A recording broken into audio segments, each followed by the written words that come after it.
Okay, game. So, explain ko na sa inyo yung conjugation ng sir. So, kung hindi nyo napanood yung nakaraang vid, panoorin nyo muna. Kasi kailangan yun. So, again, me llamo Cristian, soy el profesor. Bienvenidos otra vez. So, ayan. Ito yung quick review sa English kung hindi nyo pa alam to. So, ito yung pronouns na English. I, you, he, she, we, and they. So, meron pang it kasi hindi ko na sinama. So, I, you, he, she, we, and they. So, ito yung verb na to be in English sa present tense. So, am, are, is, are, and then are. So, ginagamit natin yan sa English, pinagdidikit lang natin yung magkatapat. So, I is didikit mo dito sa am. Okay? And then you, ididikit mo dito sa are. So, you are. And then he, didikit mo sa is, kaya he is. She, ididikit mo sa is, kaya she is. Yung we, ididikit mo sa are, we are. And then, yung they, ididikit mo sa are, and then they are. So, ganyan lang tayo mag-conjugate ng to be verb in English. So, madali lang. Am, are, is. Ayan, am, is, are lang. So, I am, you are, he is, she is, we are, they are. So, ganun lang kadali. Sa Spanish, medyo nakakalito, pero madali lang. So, ayan, ito yung conjugation table ng Spanish. So, ito example. Kailangan yung panoorin yung video ko tungkol sa personal pronoun. Kung hindi nyo napanood yun, hindi nyo maintindihan to. Okay? Pati yung video ko tungkol sa sir and then a star. Kasi hindi nyo maintindihan to. So, yo in Spanish means I. Okay? So, I am means yo soy. Tatapat nyo lang. Yo soy. I am. Yo soy. Gets? Then, to means you informal. Okay? So, ginagamit kapag kakaedaran o mas bata sa'yo. So, to you. And then, you are is to eres. Yung magkatapat. Check nyo lang yung magkatapat. To eres. Ibig sabihin, you are, hindi, lalagyan ko in. Informal yun. Okay? And then next, L. L means he. May accent mark sa taas. Okay? And then he is LS. Okay? He is. And then ella means she. So, ella is she is. So, ganun lang. Para lang tong puzzle. Pinagtatapat lang yung magkatapat sa table. So, ella is, she is. And then, kung hindi nyo napanood, promise, need nyo panoorin yung personal pronoun. Usted is you, but formal. So, usted is you are, pero formal. Okay? Ayun. To eres, you are informal. Usted es, you are formal. Okay? So, yun na. Yo soy, tu eres, él es, ella es, usted es. Okay? So, tataas ko para magkaroon ng space. Then, next, nosotros means we. Okay? Nosotros means we. And then, somos ang katapat niya. So, nosotros somos means we are. Okay? Next, vosotros ay ginagamit lang sa Spain. Spain lang to ginagamit.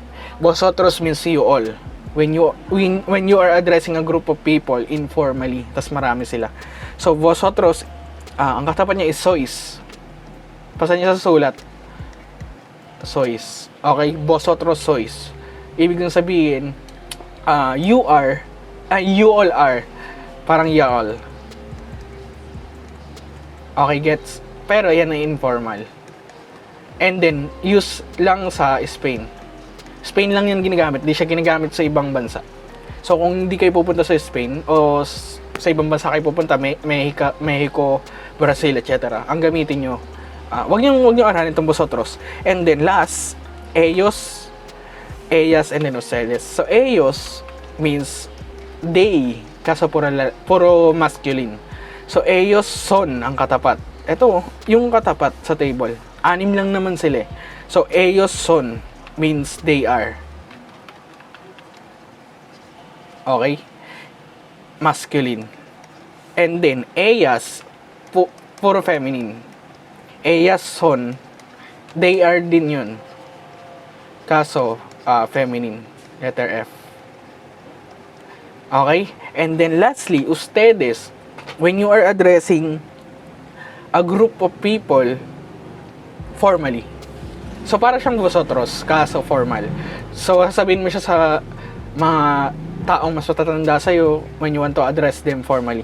So, ustedes son. Meaning, ibig sabihin yun, you all are formal. O kaya, they are formal.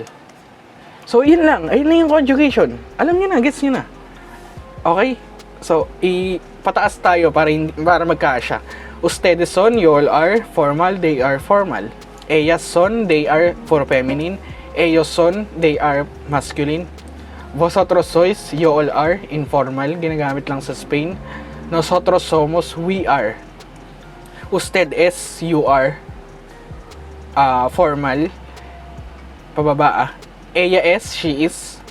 Él es, he is.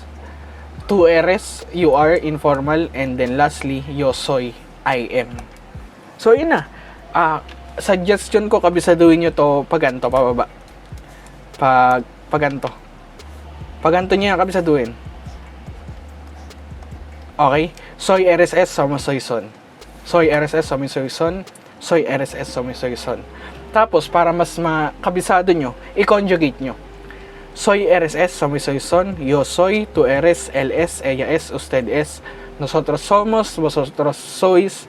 Ellos son, ellas es, ustedes es. So, alam niyo yung conjugation, pati yung pronoun. So, ayun lang. Ganyan lang kadali ang conjugation ng sir. Na yung alam niyo na i-conjugate, and then alam niyo na rin yung usage dun sa nakaraang vid, edi madali na to sa inyo. So, ayan. Kabisaduhin nyo, soy RSS, somos soy son. Necessary na may consistent memorization pattern kayo. Sa akin kasi pababa. Kung gusto nyo pag ganon, edi pag ganon nyo kabisaduhin.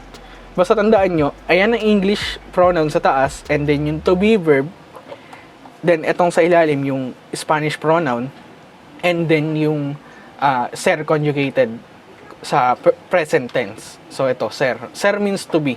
M is R. Okay, gets nyo na. So sa next vid, ang ituturo ko naman sa inyo yung conjugation ng estar. Okay? So again, if hindi nyo pa naiintindihan ng personal pronoun at hindi nyo pa naiintindihan ng pinagkaiba ng ser and estar, panoorin nyo muna kasi hindi nyo rin ito maintindihan. So ayun, again, may amo Christian, soy el profesor. Yun lang. Gracias.